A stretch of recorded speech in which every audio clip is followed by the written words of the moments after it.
You know my story, right? Rise to fame, from the pain to glory, right? All set, John? Good.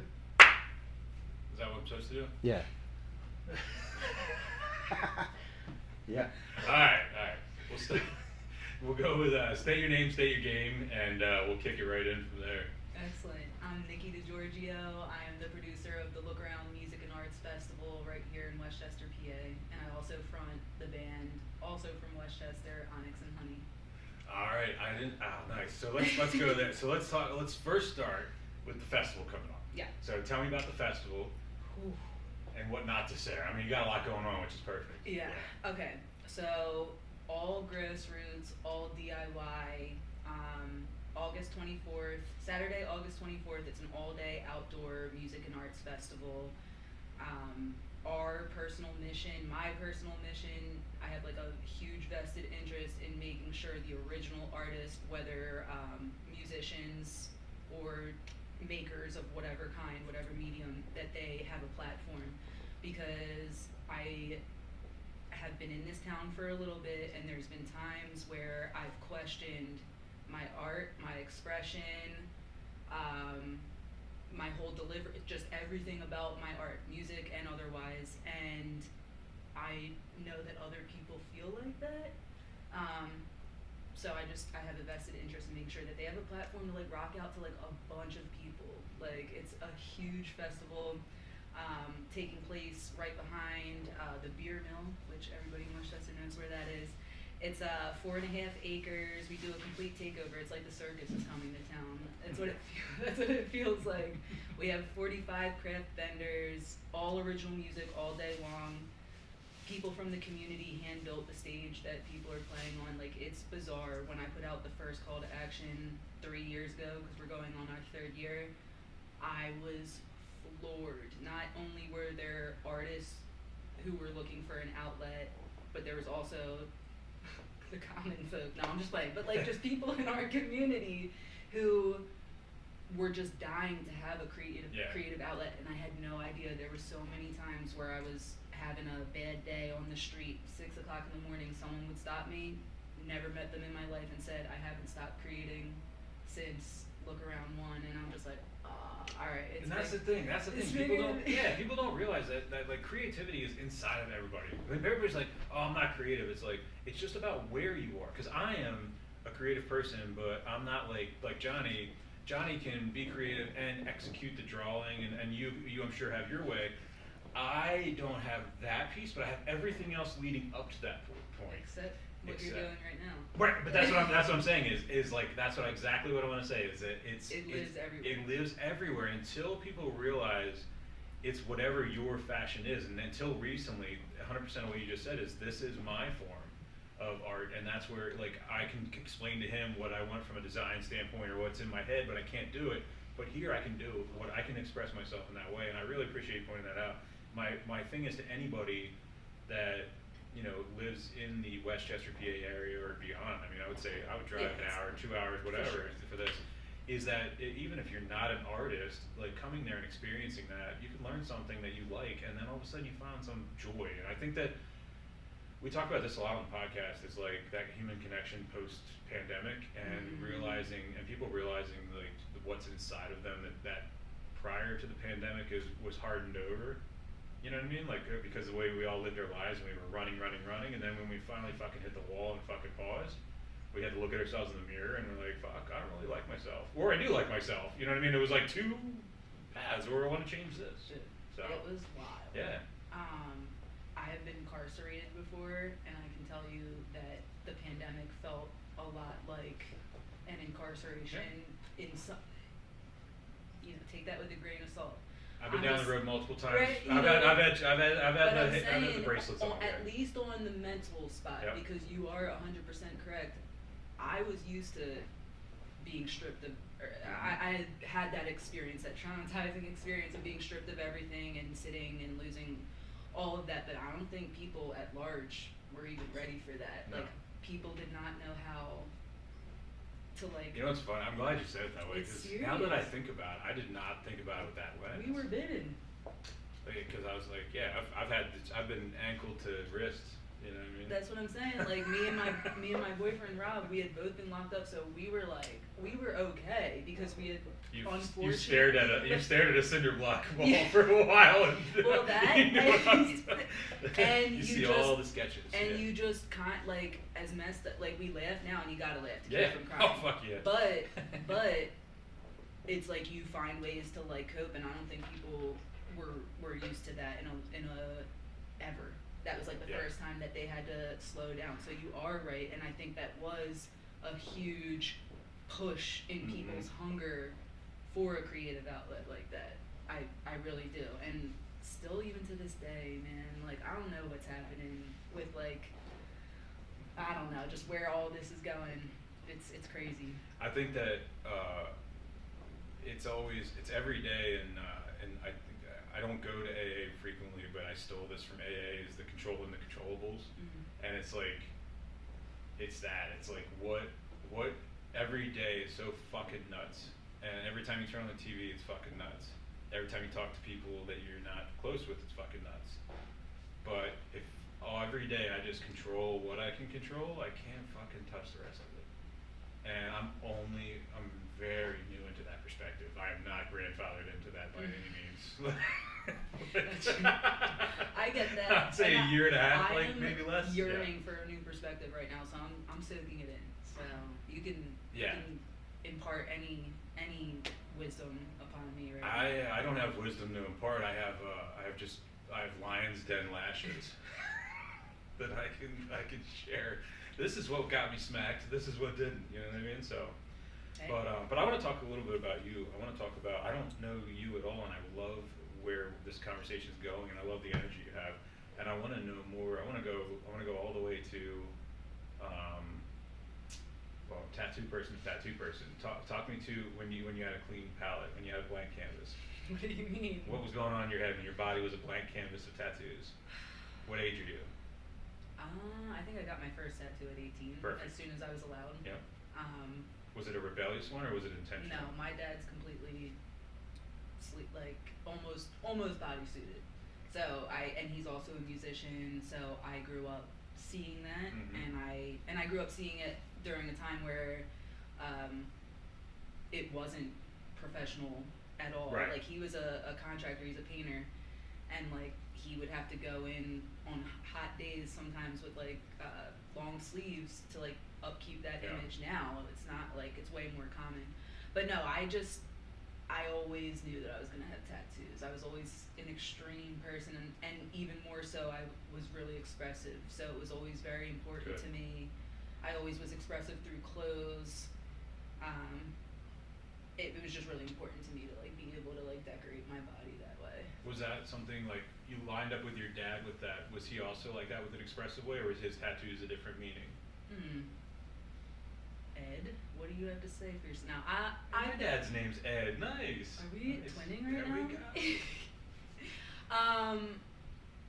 I think for knowing my father, the time, the era, he was born in 61, like just giving everything, and that it was super stigmatized, I would say it was definitely a rebellious act. I don't know that he would say that because would try to be like reserved about it, but like he was always fuck you, I won't do what you tell me. But he was also about get your money, play the game, and he's his own entrepreneur. My mom and dad respectfully are entrepreneurs. Nice. So that's kind of the energy that it was given. Like it's just like work hard, play harder, and just play the game. And then you get walk me through that as a kid, dude. That's cool. No, that's really cool. It is really cool. So you have both parents as you're growing up, creating their own lives. Yes. Thanks for pointing it out. That is really I haven't. Obviously, that informed what I wanted to do on a subconscious level, but like I didn't realize how much until you just said it. Because like my whole life, my dad was a painter, and then my mom, self-taught gangster of everything, anything she wants to do. So we moved from Upper Darby when I was 5 to what's now known as Chester Springs, but it would have been Downingtown. And we didn't know anybody, super suburban out there. My mom like guerrilla marketed I still don't know what she did to this day to get my dad an entire clientele, but like I always saw them working together too, which is I'm sure not a coincidence that I like to work with my partners Right. as well, because I'm And just that's like, not normal. Is it not? No, it's not. It's not. It's not. I'm not going to go into deeper than that, but I'm just going to say it's not. I wouldn't. I've been in business by myself for 20 years. It's not. You're like, no. That's so funny because I wouldn't have it any other way. I Or actually they started would to, yeah. have to like, if not directly working together, soundboard at least, Yeah. like be able to like understand me on that level. That's fucking rare and beautiful. Like really is like And yeah. I should count my blessings for Rob then. Yeah. 'Cause Like, yeah. he gets it.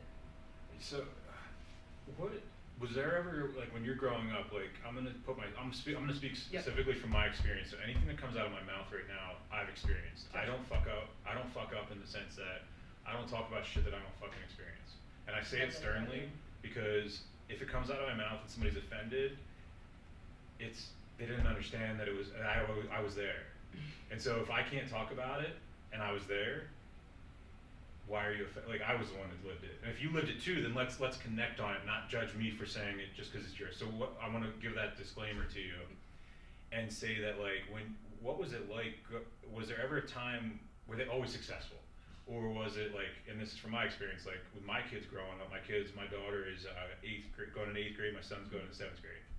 We've been having a lot of conversations over the past year and a half, like as I went into my sobriety about like what it was like growing up when I was drinking. So I was drinking and I was successful. I was a successful drunk. So I was closing deals at 3 a.m. and I was pitching deals at 6 a.m. With that part, it was also a roller coaster financially of my entire career. I've not been like hitting it all the time. So there's times where there wasn't money. And I don't mean wasn't money, we got $1 million in the bank account like bullshit fucking people say today. We're like, oh, I'm broke. Yeah. No, I'm fucking talking No, like- poorer than a church mouse, can't pay attention, fucking all that bullshit out there. Sure. And I'm trying to add humor to it out of the nervousness of talking about it. So, but I really feel comfortable opening up to you in that sense. But was there times or were they always just banging? Well, I mean, no. Yeah. I just found out last year, and we were like older. I'm the youngest of 3. I have 2 older brothers. But I remember one time someone was knocking up at the door at their house, and my mom was like, nobody answer. And she's always like that. She'll tell little kids selling cookies, like, nobody answer. Right. You didn't know if it was So- a debt collector or Right, whatever. yeah. So, but we didn't know, I briefly kind of remembered them like putting like blankets over any Yep. way to say, I think they were going into foreclosure at one time. Yeah. And that's when I thought they were definitely not like that's when I thought like peak life Gotcha. had happened for them. Still don't know like the behind of that, but they're doing fine now. But my dad, this is all this stuff that he imparted on me. So my dad was a painter, and I mean, not saying that it didn't support the family, but like he would have been working till he was an old Mhm. man, like doing like, and he didn't want to do that. So like measured by him successful, he wasn't doing good. I don't know what the monetary thing was back then, but I don't remember wanting for anything. We went on Okay. Yeah. nice vacations, and if they were struggling, they never let us know. But now, I mean, I'm just like so blown away. Like it might have been like a slow incline, but they are both self-taught in everything that they do. Now they're both in a complete different line of work. They're actually party promoters. Wow. for a very niche type of people, for swingers. Oh yeah, nice. And yeah. dog, they're successful as fuck. Yeah. Like they're successful as When you fuck. do something respectfully for a niche, you can be very successful in it. They never had the background. Like they always showed me that it's like how you were saying, like, oh, I can't take it, can't take the vision to the execution. You're doing it right now, regardless. I always want you to know that, because, and even just the conversations that you have, you're doing it. But like also like watching them, like, no, you can take any concept in your brain. They both dropped out of high school, did no college like didn't take classes on marketing, or I don't even know, event production. My mom they're just bosses, dude. So I that's definitely inspiring. But Right. yeah, now they're killing it. So I'm sure there was lots of things that I didn't see. I'm sure it wasn't all linear. But now you see it with your own life and like what you're doing, and you see how the roller coaster has its beautiful peaks and its beautiful valleys that kind of hopefully balances themselves at the end of the fiscal year. You know. That's all we can hope. That's all we can hope. So like, talk a little bit about too. Like you started this festival, and you're carrying this tradition through. What on a day-to-day outside of the festival? What do you do as far as filling your days outside, and what are you carrying that tradition that your parents put into you and that work ethic? Like what is a day in the life for you? Well, I recently just quit my job. That there's nothing wrong with Yeah, that. I'm sure no, there's a reason for it. There's a good There you reason go. for it. But I will say that I took invaluable skills and everything, like nothing but a good experience taken away from that. Anyway, a day in the life is lots of marketing via social media. So I have some, aside from the look around and Onyx and Honey and like my art that I market, like I do freelance social media for Nice. people. So I go on there, I make sure everybody's stuff's okay. But I'm also very connected with like the Westchester power players of social media, because there are, like, it's all, you gotta all play nice and all support each other. So I'm like on there making sure I know all the scoop about everything Westchester, and I think I've earned that title of knowing pretty much everything before anybody else knows. Nice. Because of that connection. But yeah, dude, a lot of this stuff, the whole festival, the whole everything, and I was so resistant to it for so long. A lot of this stuff is just showing up and having conversations, and I don't know why. I don't know if I just like don't think I deserve good things, or people aren't gonna like listen to what I have to say. I don't know what it is, but like there was such a time where I resisted just going up and having a conversation. I was crying my eyes out before this, and we don't have to keep this in. You're fine. No, you're good. But I was crying my eyes out before this, and there was like a small part of like the fucked up thing that happens inside my brain that says, can the fucking interview? Can it? And I was like, fuck no, I'm not doing that, dude. This is even why I should do it even more. And I walk in and it's like chill mood, like. It's true. That's what a universe moment for it. Yeah, what a fucking universe moment. I mean, Johnny's cool as fuck, but also like you are a blessing in this this whole thing. Also, I'm in recovery. We can talk about that one. Nice. But yeah, no, like none of all this means something, you know. It always does. So it always does, and I'm glad that I showed up to have the conversation. I don't know if anything will ever shake loose from having this conversation, but I feel better after having it. I warn people, and Johnny's gonna laugh, but I warn people that when you link up, I always say, "Buckle up, Buttercup," right? And most people have not understood that, and they think I'm fucking joking. And then I run away and I start doing my thing, and I circle back and I'm like, did you do that yet? Like, let's go. Like, what did your part? What your part? And it's like, well, I didn't think you meant 24 hours. I'm like, what the fuck did you think I mean? I was gonna sit around for 6 months. We're all dying here. And everybody's like, what do you mean? I'm like, we're all dying. We're all dying. And you don't know if it's gonna be, I don't know if I'm gonna relapse and die one night. I don't know if you're gonna relapse and die one night. I don't know if Vladimir Putin's gonna drop a bomb on us, if we're gonna drop a bomb on him, and who the fuck knows? But the fact is, we got an idea, and we got a fucking fire, and we gotta flame it. We have to. Or fan it, not flame it. We can also Yeah. flame it. We can also flame it. Sometimes you just need some torch. Sometimes you just need some torch. Yo. But that's I'm the fuck like it is. Yeah. activated talking to you. Yeah. Like complete opposite experience that I was having from before I came in here. So thank you. Dude, don't, and I want you to know, like, this is we're gonna have a lot of fucking conversations, but John will tell you, and I don't, like, talk about it, but it's like, there's a lot going on that every day I wake up and I'm like, I'm still doing this. And a lot of people in my life look at what we're doing right now as fucking around on social media. And they think it's fucking joke, and they think it's this and that, and back to the control of the controllables. Can't control anybody's fucking opinion on me. Wait, but let's talk about this. No, not yet. No, I'm just kidding. Yeah. Let's just talk about it in general. Let's talk about it in general. Let's speak about it in general. Talk about haters in general. How you haters in general. Yo. So let's talk about how you. I'll tell you how I do it now. And Johnny's gonna laugh again because I used to.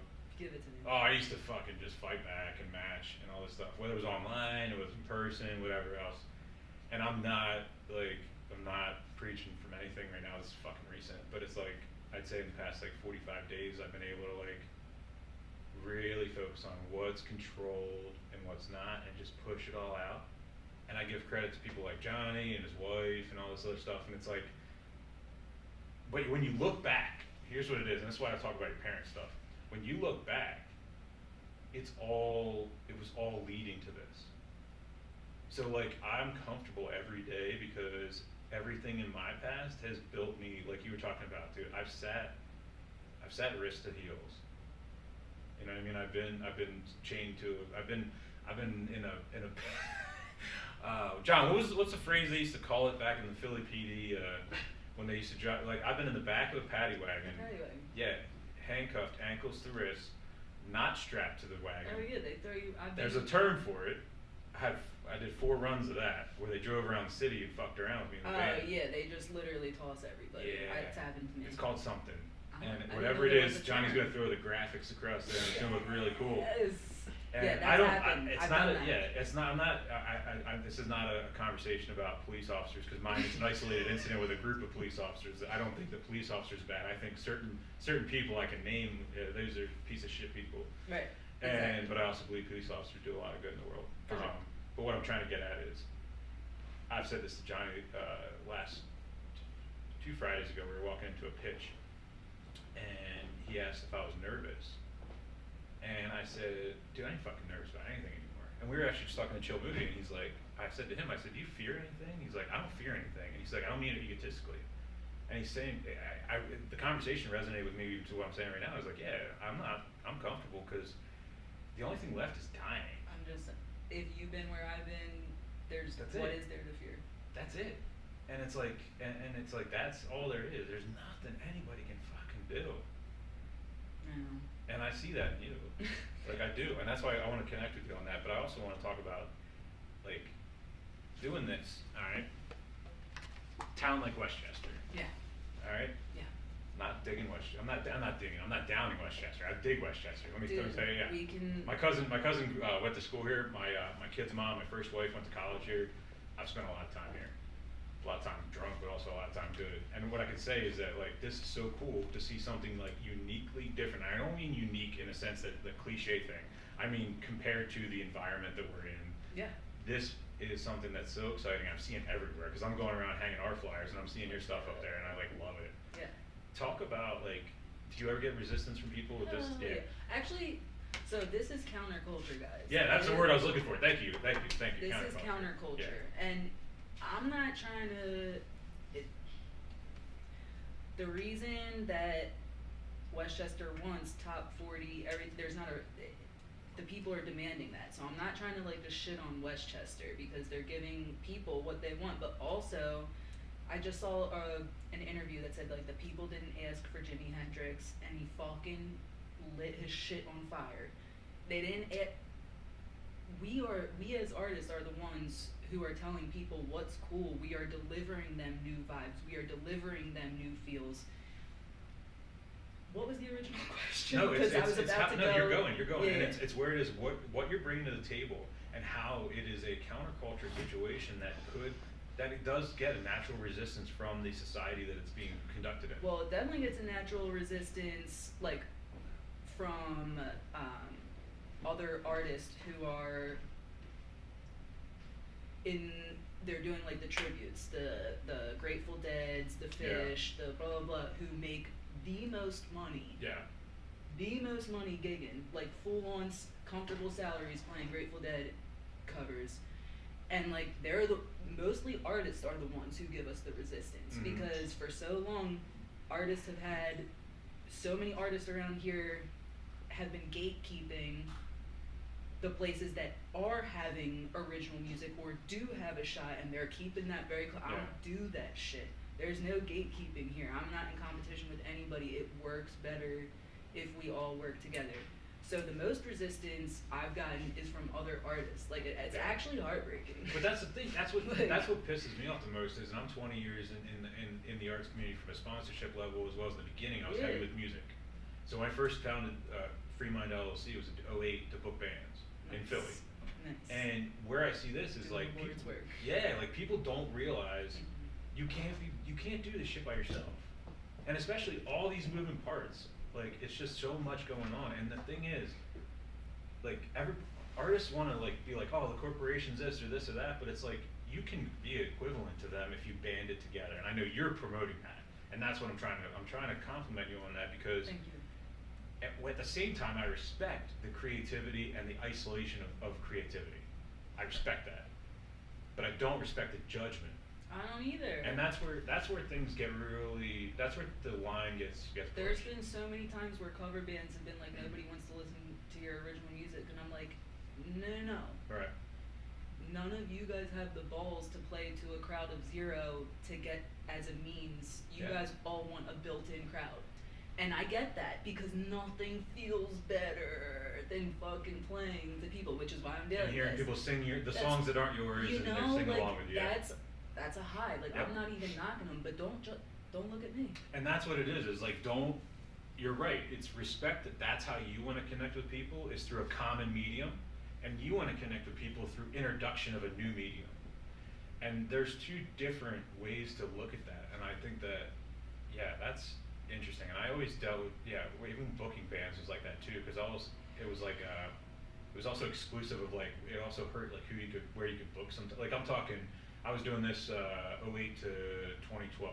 Damn. Right before, I did it until the bars and restaurants and all stopped paying flat fees. Yep. Once it became work for the door, and it was like trusting people with cash and trusting the bouncer, Ugh. fucking to give you the $1,000 of $5 bills at the end. Like I was like, I'm out, Yeah. because I had to front the money and then I had to get reimbursed, and I was never getting reimbursed. Yeah, and you're also like a representative, or if not a representative, you're a middleman for the artist. You don't want to be like, guys, Yeah.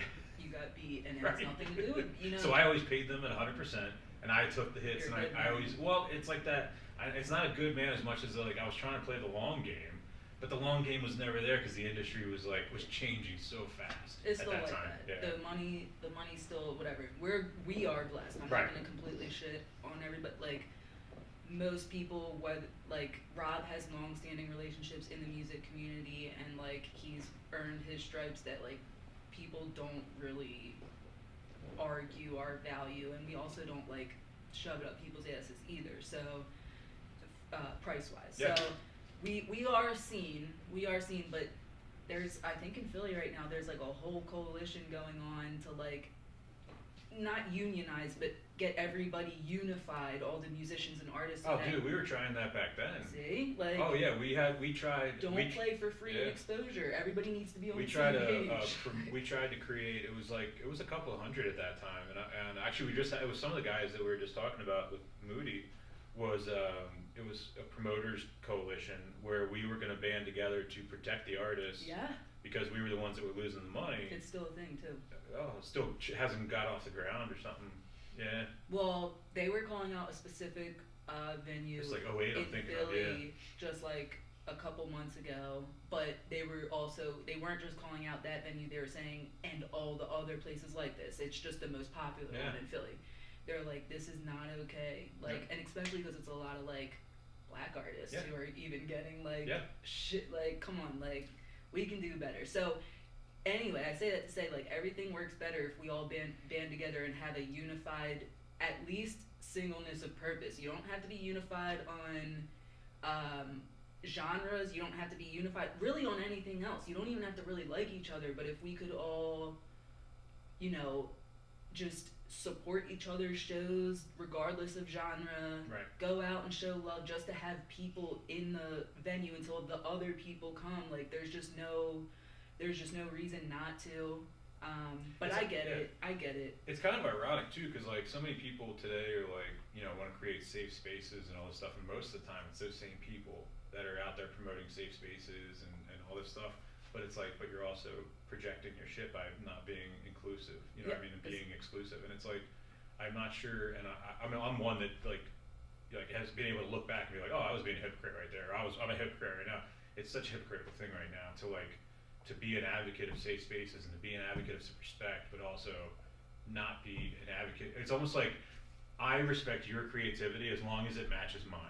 And I respect your process as long as I can understand it. If I can't understand your process and your creativity, then you must be a shit artist or musician. Yeah, my thing is, people love me until they don't, and then the feminism just drains their body when that comes up in conversation, and all of a fucking sudden your cause, you ain't advocating for shit anymore.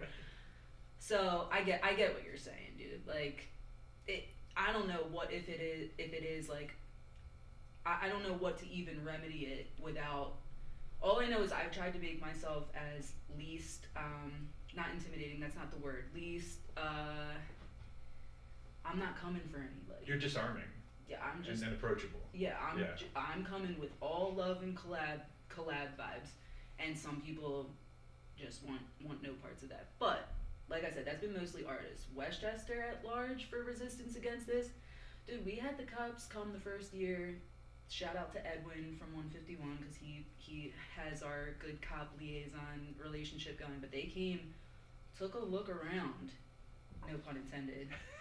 And they were like, this is great.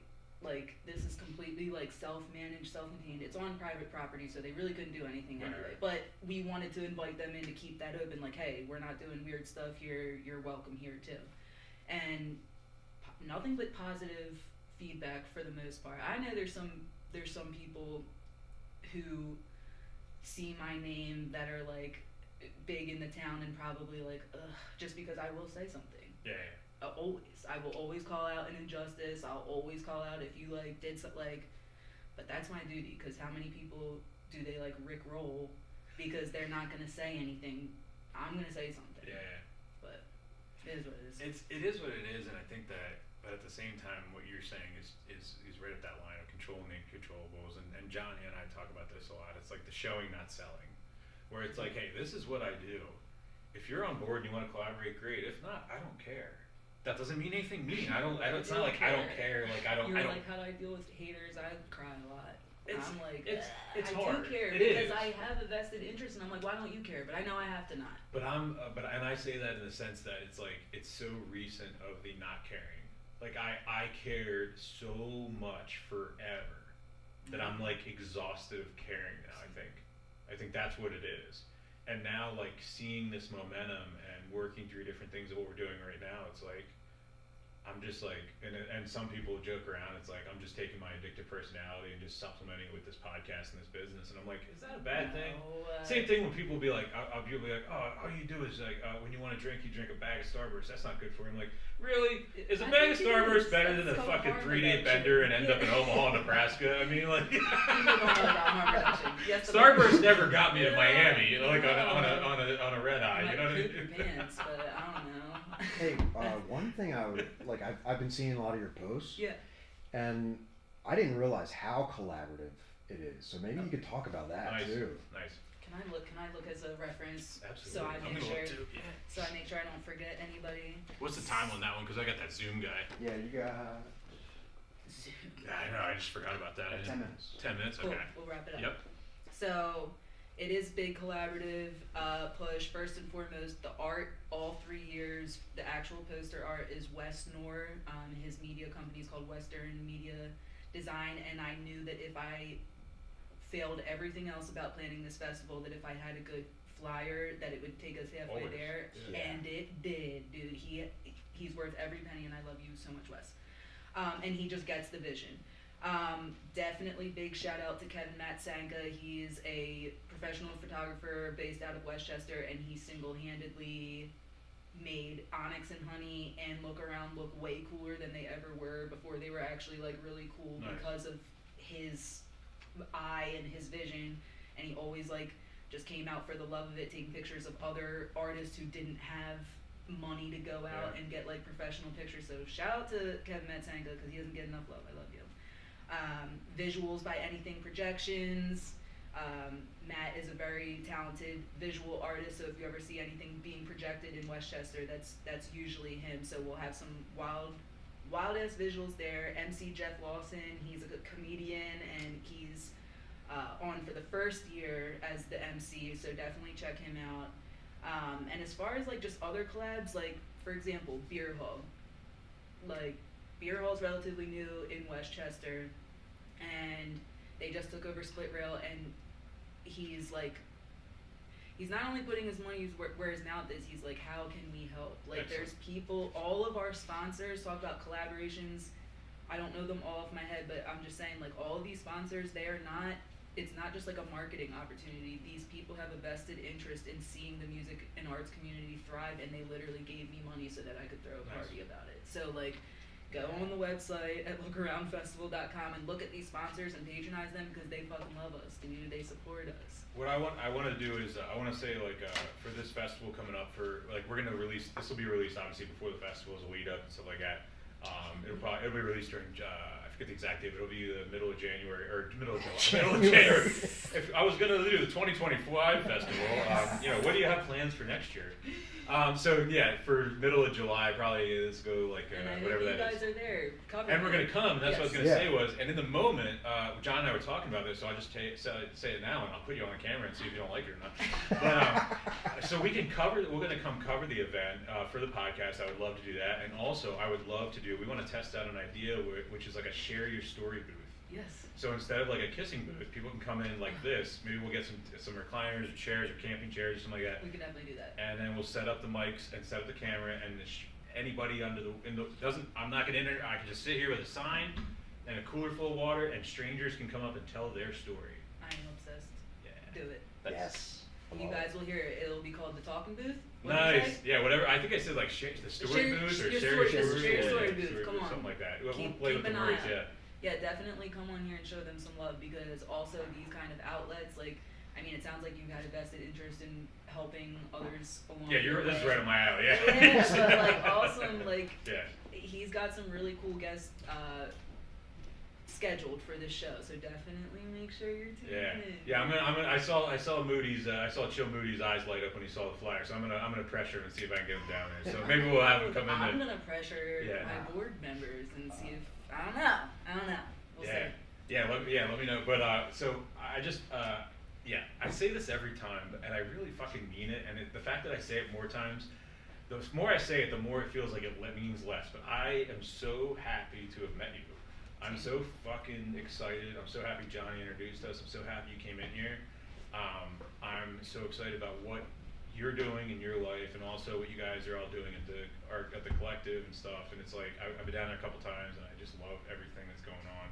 I love everything you're doing with the festival. I think that it's so exciting to see these pockets of just fucking resilient people. Dude, and I believe you recognize that in me, because you also have that, and I feel the same way. Like, literally a life-changing conversation from how I was coming in here. So that's a gift, and thank you, seriously. You're resilient. Badass, Nikki. Badass. Yeah. Thank you. Thank you. Hey. Of course. I'm sorry.